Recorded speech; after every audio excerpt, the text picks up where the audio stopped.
Здравствуй, мой друг. Очень хорошо, что ты пришел. Проходи сюда, на эти мягкие подушки, поближе к камину. Располагайся поудобнее, расслабься и слушай. Сегодня мы продолжаем читать поэму Александра Пушкина «Руслан и Людмила». Песнь шестая. Ты велишь, о друг мой нежный, на лире легкой небрежной старинной пыли напевать и музе верной посвящать часы бесценного досуга.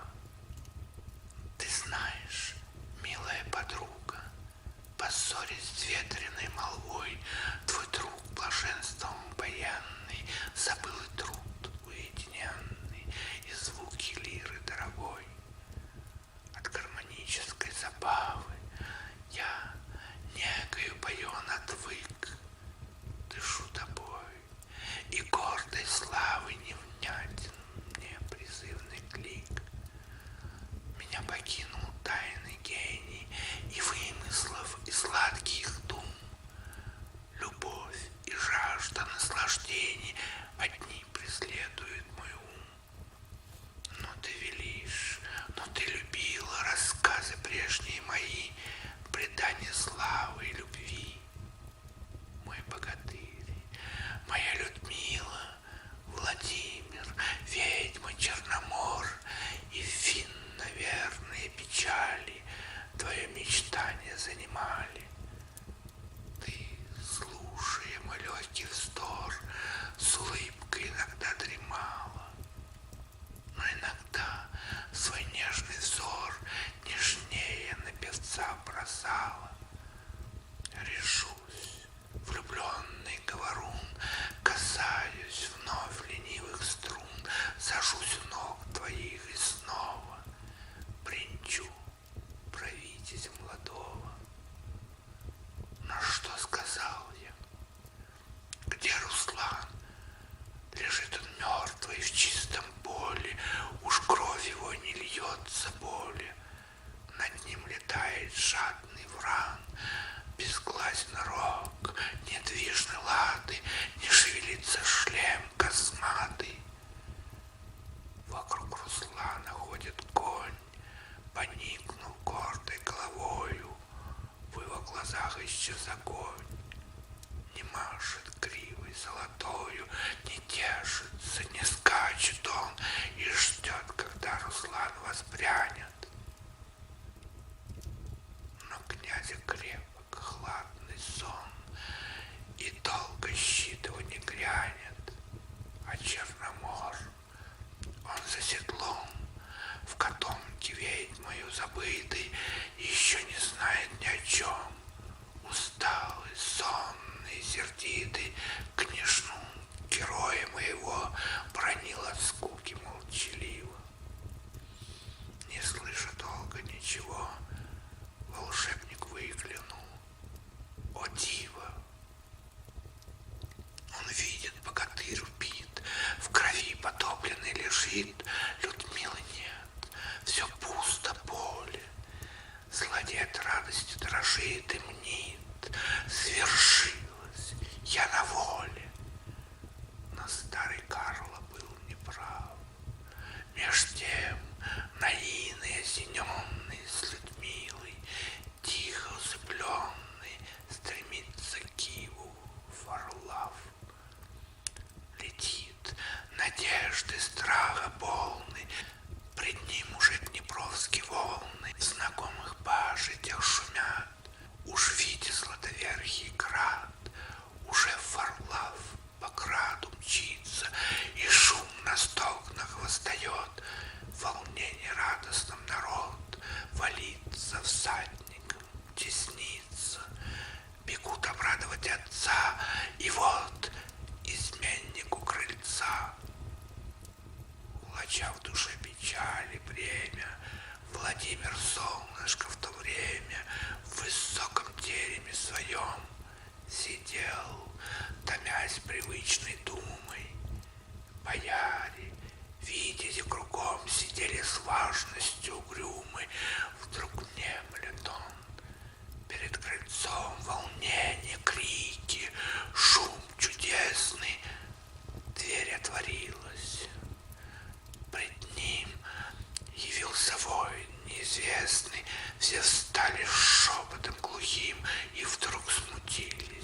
дева милая не внемлет, и очарованная дремлет в руках убийцы.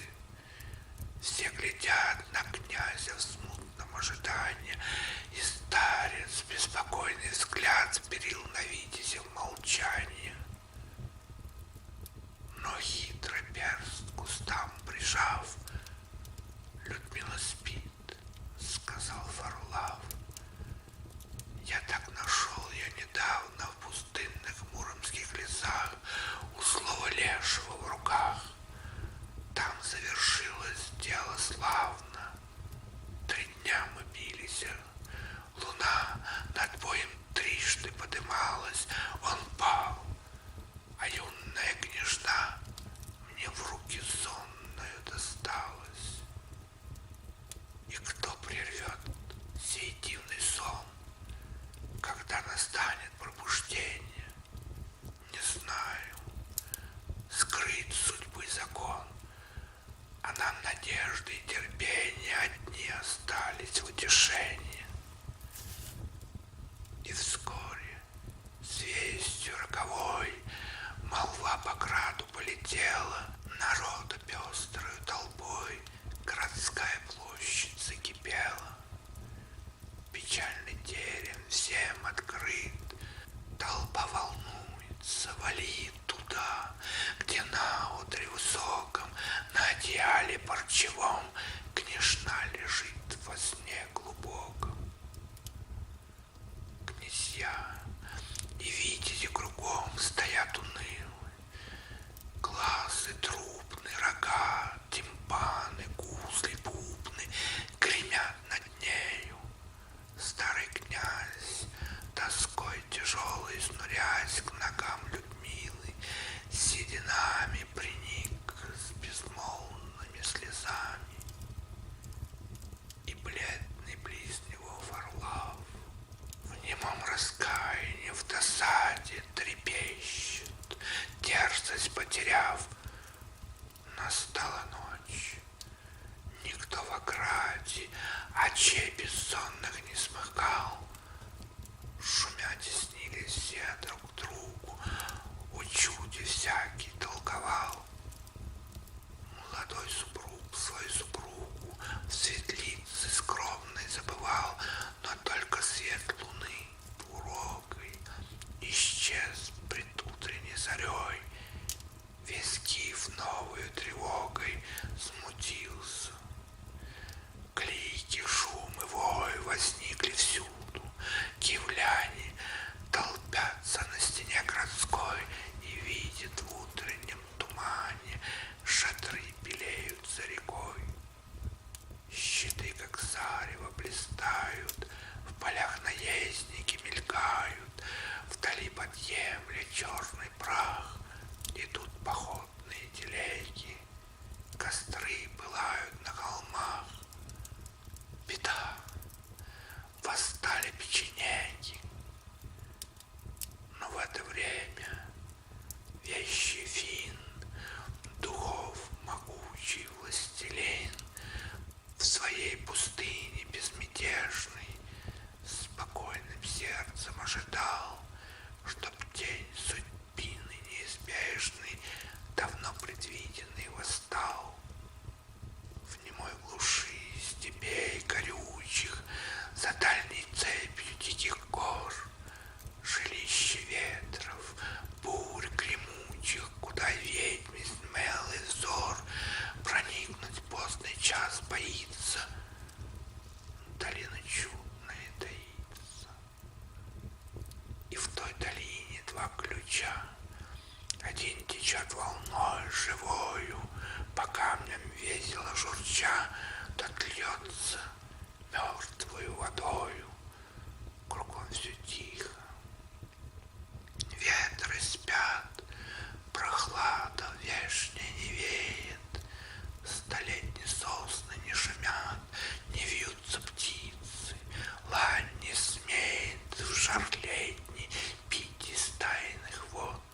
Чета духов с начала мира, безмолвная, на лоне мира дремучий берег стережет. С 2 кувшинами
спиной взирает, как безобразный сон, как тень, пред ним минувшая мелькает, но где Людмила? Он один, в нем сердце, вспыхнув, замирает, вдруг видит вспрянул. Вещий Фин его зовет и обнимает. Судьба свершилась, о мой сын, тебя блаженство ожидает, тебя зовет кровавый пир, твой грозный меч бедою грянет, на Киев снидет кроткий мир, и там она тебе предстанет. Возьми заветное кольцо, коснись им чела Людмилы, и тайных чар исчезнут силы, врагов смутит твое лицо. Настанет мир, погибнет злоба, достойны счастья будьте оба. Прости, надолго, видец мой, дай руку. Там, за дверью гроба, не прежде свидимся с тобой. Сказал, исчезнул, упоенный восторгом пылким и немым, Руслан для жизни пробужденный подъемлет руки вслед за ним, но ничего не слышно более. Руслан один в пустынном поле, запрыгав скарлать за седлом, Русланов конь нетерпеливый бежит и ржет, махая гривой. Уж князь готов, уж он верхом, уж он летит живой и здравый через поля, через дубравы. Но между тем, какой позор являет Киев осажденный, там, устремив на Нивы взор, народ унынием пораженный стоит на башнях и стенах и в страхе ждет небесной казни. Стена неробкие в домах, на стогнах тишина боязни. Один, близ дочери своей, Владимир в горестной молитве и храбрый сон богатырей с дружиной верную князей готовится к кровавой битве. И день настал, толпы врагов с зарею двинулись с холмов, неукротимые дружины, волнуясь, хлынули с равнины и потекли к стене городской. В ограде трупы загремели, бойцы замкнулись, полетели навстречу рати удалой, сошлись, и заварился бой, почуя смерть, сыграли кони, пошли стучать мечи о брони, со свистом туча стрел взвелась, равнина кровью налилась. Стремглав наездники помчались, дружины конные смешались, замкнутой дружной стеной, там рубится за строем строй. За всадником там пеший бьется, там конь испуганный несется, там клики битвы, там побед, там русский бал, там печенек. Тот опрокинут булавою, тот легкой поражен стрелою, другой, придавленный щитом, растоптан бешеным конем. И длился бой до темной ночи, ни враг, ни наш не одолел. За грудами кровавых тел бойцы замкнули томные очи, и крепок был их бранный сон. Лишь изредка на поле битвы был слышен падших скорбный стон и русских витязей молитвы. Бледнела утренняя тень, волна серебрилась в потоке, сомнительно рождался день на утуманенном востоке. Яснели холмы и леса, и просыпались небеса. Еще в бездейственном покое дремало поле боевое, вдруг сон прервался. Вражий Внезапный крик сражений грянул, смутилось сердце киевлян. Бегут нестройными толпами, видят в поле меж врагами, блистай в латах, как в огне. Чудесный воин на коне грозой несется, Коля трубит, в ревущий рог летая трубит. То был Руслан, как божий гром наш витязь спал на бусурмана. Он рыщет с Карлой за седлом среди испуганного стана. Где не просвищет грозный меч, где конь сердитый не промчится, везде главы слетают с плеч, и с воплем строй на строй валится. В одно мгновение бранный луг покрыт холмами тел кровавых, живых, расставленных, бесглавых, громадой копий, стрел, кольчуг. На трубный звук, на голос боя дружины конные славян помчались по следам героя, сразились. Гибни, басурман! Объемлет ужас печенегов, питомцы бурные набегов зовут рассеянных коней, противиться не смеют боли, и с диким воплем в пыльном поле бегут от киевских мечей, обречены на жертву аду, их сонмы русских меч казнит, ликует Киев. Но по граду могучий богатырь летит, в деснице держит меч победный, копье сияет, как звезда, струится кровь с кольчуги медной, на шлеме вьется борода, летит надеждой крыленной по стокнам шумным в княжий дом. Народ восторгом упоенный толпится с криками кругом, и князя радость оживила. В безмолвный терем входит он, где дремлет чудным сном Людмила. Владимир в думу погружен, у ног ее стоял унылый.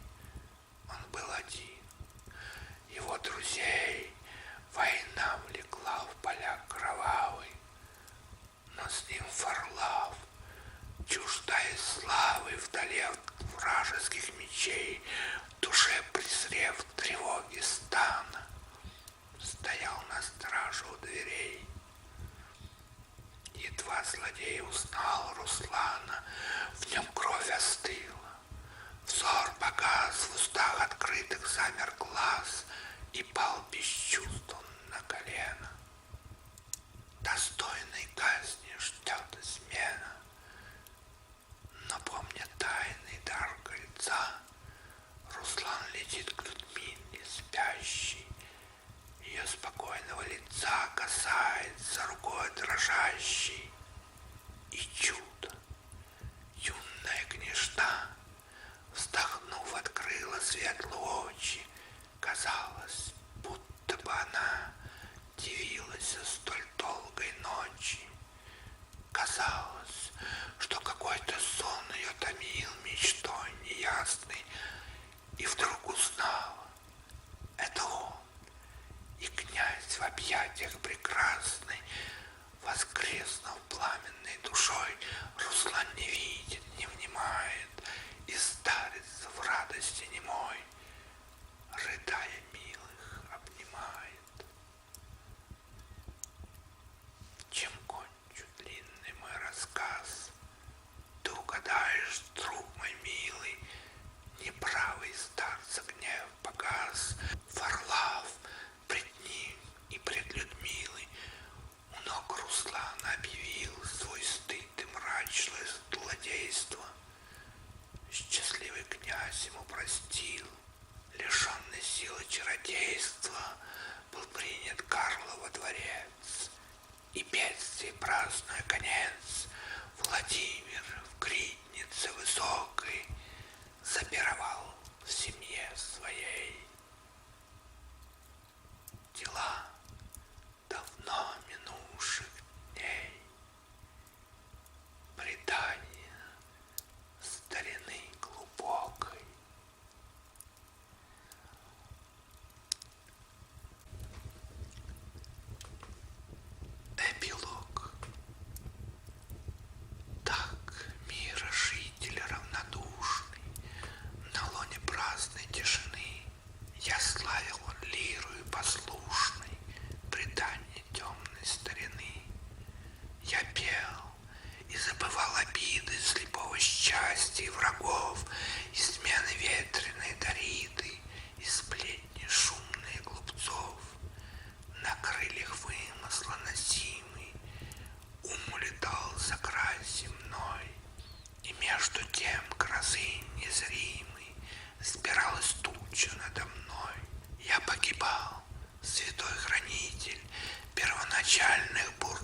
До свидания.